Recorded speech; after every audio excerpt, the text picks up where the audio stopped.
যে বেশি চুরি করতে পারবে সে জিতবে। দুজনের মধ্যে ফাইট হবে, একটু বলতে পারি। এখন যাই জিতবে সেই জিতবে, সেটা কোনো ব্যাপার না, কিন্তু ফাইট হবে।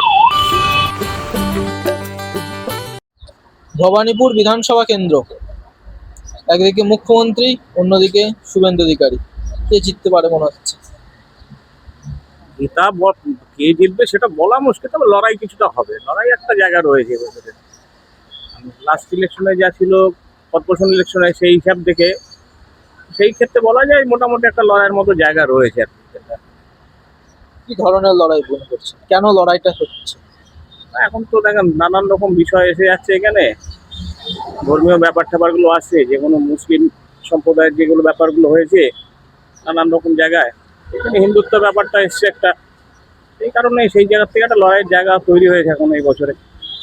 মানুষও তো চাইছে দেখতে পরিবর্তনের মতো একটা অবস্থা। হিন্দুত্বের লড়াইয়ের কথা বলছেন, কি মনে হচ্ছে? সেটা একটা হবে, এই বছর তো একটা তার একটা এফেক্ট পড়বেই। সেটার একটা এফেক্ট এই বছর পড়বেই। কেন এফেক্ট করবে মনে হচ্ছে? নানান জায়গায় নানান বিষয় দেখে, বাংলাদেশেরও একটা ঘটনা হয়েছে, হিন্দুদের প্রতি অত্যাচার হয়েছে নানান রকম, এখানে পশ্চিমবঙ্গেও হয়েছে নানান জায়গায়। এই সমস্ত কারণেই আসবে ওগুলো বিষয়টা। হিন্দুদের ওপর অত্যাচার হয়েছে, কি মনে হচ্ছে? কি বলতে চান? তো অত্যাচার তো হয়েছে জায়গায় জায়গায়, যেখানে আছে সেখানে তো হয়েছে, সে তো একাই গেছে। আমরা তো খবরে, নিউজ চ্যানেলে সব জায়গায় দেখেইছি। এই সমস্ত কারণের জন্য আসা হবে বলে।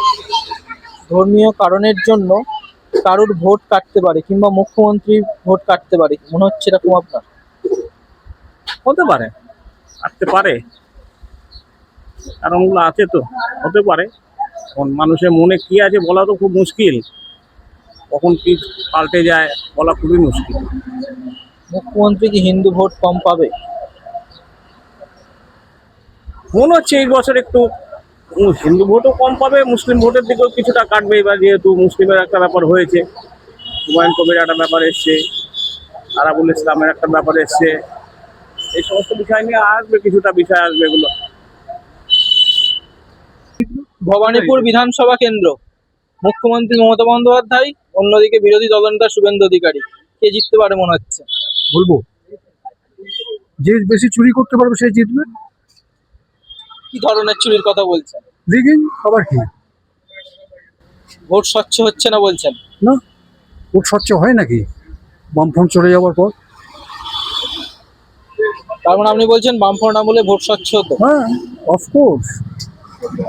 আমি একদম ঘোষিত বামপন্থী, এখনো পর্যন্ত ৭৭ বছর বয়সেও বামপন্থী রাজনীতি করি।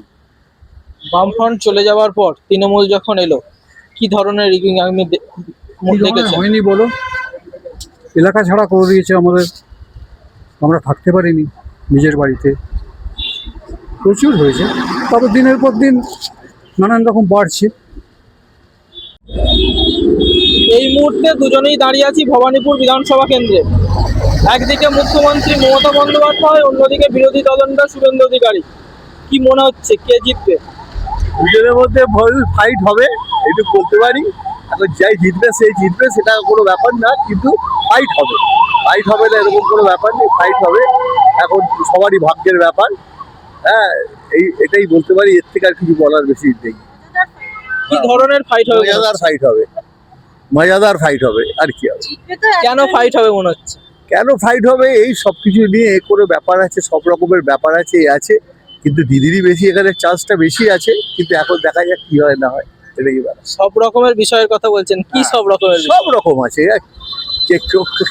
কোন জিনিসটা বলবো, কোনো জিনিসের তো বাদ নেই, সব জিনিসই আছে না।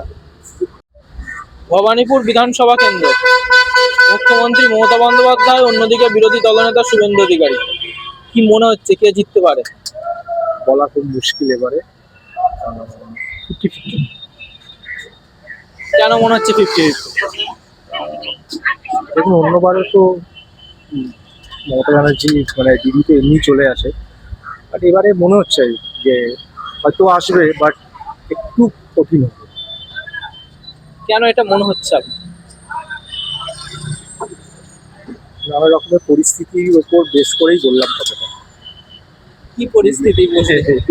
তো এখন অত ডিটেলসে আমি যাব না, বাট সবাই জানে নানা রকম পরিস্থিতির উপর বেশ করেই বলা।